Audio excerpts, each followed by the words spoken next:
कोटा विश्वविद्यालय का 12वां दीक्षांत समारोह 23 जनवरी को आयोजित होगा, जिसमें शिक्षा के क्षेत्र में एक ऐतिहासिक उपलब्धि दर्ज की जाएगी। वर्ष 2023 की परीक्षाओं में उत्तीर्ण 80,117 विद्यार्थियों को यूजी, पीजी एवं पीएचडी की उपाधियां प्रदान की जाएगी।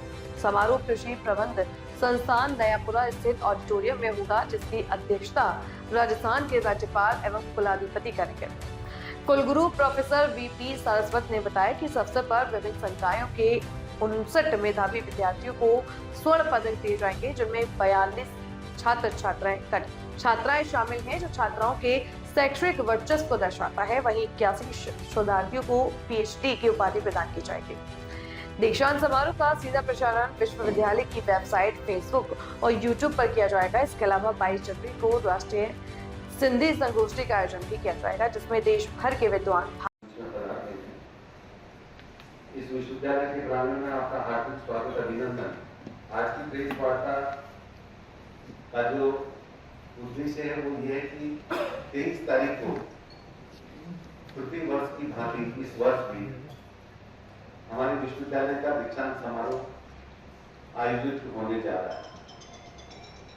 बहुत अच्छा दिन है, उस दिन बसंत पंचमी है और सुभाष चंद्र बोस की जयंती है। तो एक अच्छे दिन पर महामहिम राज्यपाल महोदय और इस विश्वविद्यालय के कुलाधिपति महोदय ने अपना समय हमको दिया है।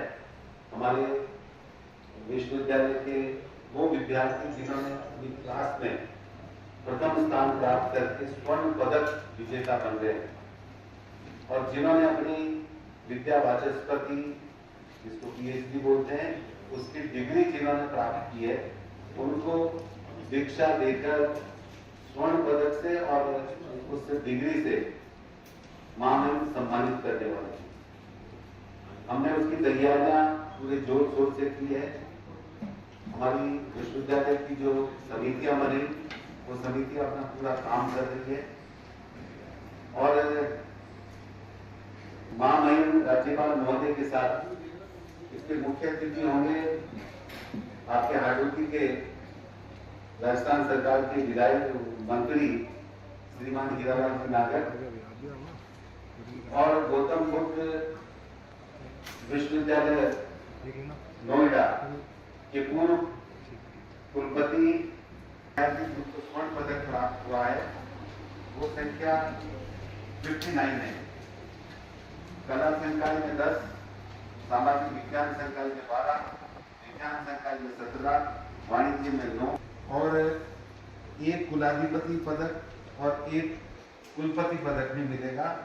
और इसका मेजरमेंट जो होता है, कुलाधिपति पदक में प्रमाण पत्र दक्ष पीजी के विद्यार्थी जिसका नाम है वैशाली अग्रवाल, उनको कुलाधिपति पदक मिलेगा और कुलपति पदक 6 वर्षों में वाणिज्य संकाय में अधिकतम अंक जिन्होंने अर्जित किए, ऐसे यूजी के विद्यार्थी दीपांश जैन को ये पदक दिया जाएगा। इस संकाय इस प्रकार है: कला में 24, सामाजिक विज्ञान में 21, विज्ञान में 28, वाणिज्य में 6, विधि में 1। जो जिन डिग्रियों की एकेडमिक काउंसिल और प्रबंध मंडल ने ग्रेस पास की है, वो कुल डिग्रियां हैं 80,117, जिसमें कला संकाय में 51,023, सामाजिक विज्ञान में 7,324, विज्ञान में 6,906, वाणिज्य में 3,313, विधि में 160 और शिक्षा में 11,444। इस प्रकार 80,117 कुल मिलाकर ये डिग्रियां बच्चों को दीक्षा देकर उनको डिग्रियां वितरित की जाएगी। मेरा ये मानना है कि आज के 7-8 साल 10 साल पहले तक ये दीक्षांत समारोह बहुत वर्षों के अंतराल से होते थे। 23 तारीख को होने और 23 तारीख हमारे लिए इसलिए भी बहुत महत्वपूर्ण है कि हमारे जो बहुत अच्छे एक महान नायक हुए थे, सुभाष चंद्र बोस, उनकी जयंती है और महामहिम राज्यपाल महोदय ने हमको 23 तारीख दी है और विश्वविद्यालय इसमें 81 पीएचडी की डिग्रियां जिन लोगों को मिली है उनको डिग्रियां देंगे और 61 लोगों को हम स्वर्ण पदक देंगे, जिसमें एक कुलाधिपति स्वर्ण पदक और एक कुलपति स्वर्ण पदक ये शामिल है। और उसी कक्षा में जिस विद्यार्थी ने सर्वोच्च अंक प्राप्त किए हैं उनको ये स्वर्ण पदक दिया जाएगा। और इसके साथ एक और अवसर हमको मिला कि भारत का एक संस्थान है, हिंदू अध्ययन केंद्र नई दिल्ली, उन्होंने हमको 5 लाख रुपए का अनुदान दिया है राष्ट्रीय संगोष्ठी की करने के लिए, और वो संगोष्ठी हम 22 तारीख को करेंगे, जिसमें भी महामहिम का मार्गदर्शन मिलेगा। और राजस्थान विधानसभा के अध्यक्ष माननीय वासुदेव जी देवरानी हमारे मुख्य अतिथि रहेंगे और गवर्नर साहब अध्यक्षता करेंगे।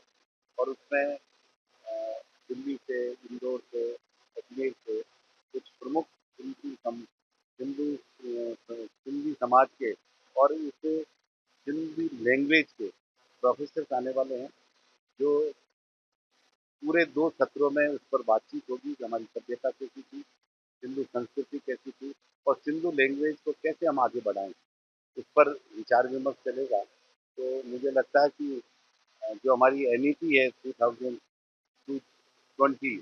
उसमें कहा है कि हमारा इतिहास, हमारी भाषाएं, हमारा अपना क्या था, इन सबको सामने रखा जाए, इन सबको लोगों को आने वाली पीढ़ियों को पता लगे। तो और ऐसी संगोष्ठियाँ विश्वविद्यालय अपने स्तर पे भी करता है। ये मौका हमको नई दिल्ली के संस्थान ने दिया है, तो इसको भी हम सुचारू रूप से करेंगे। आप सब लोग जो आप चैनल वाले हैं, इनके माध्यम से मैं कोटा की जनता को